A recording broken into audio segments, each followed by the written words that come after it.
Welcome to Indiana Newsdesk. I'm Joe Wren.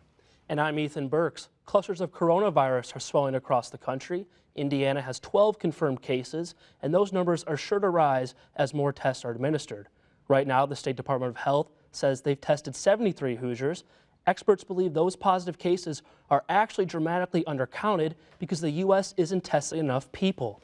But Ethan, part of this is how much caution is necessary. It's a common problem.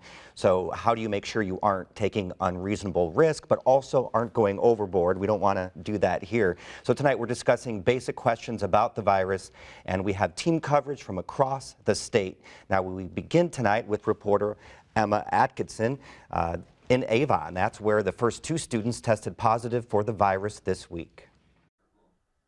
It normally takes Matt Noble about 45 minutes to get from his home in Fishers to his school in Avon, where he teaches high school history.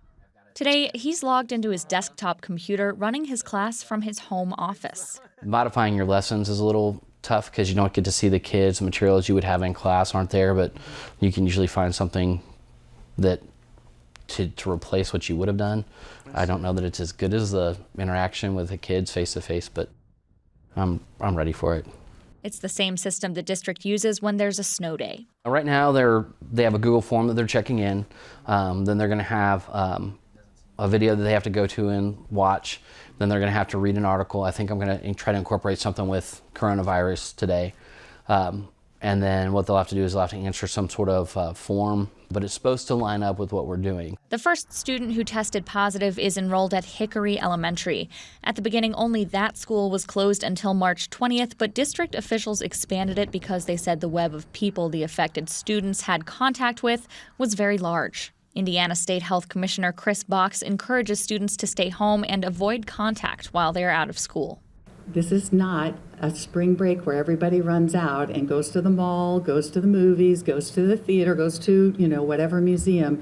We really need, if we're going to have this work, to have these individuals social distance, which means that you go home rather than being out in public, because the point of this is to kind of socially distance children and other individuals.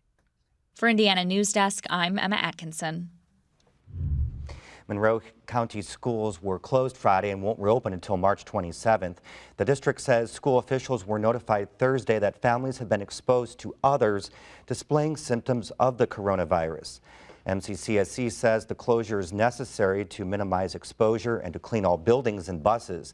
Like in Avon, Monroe County students are also using contingency learning plans.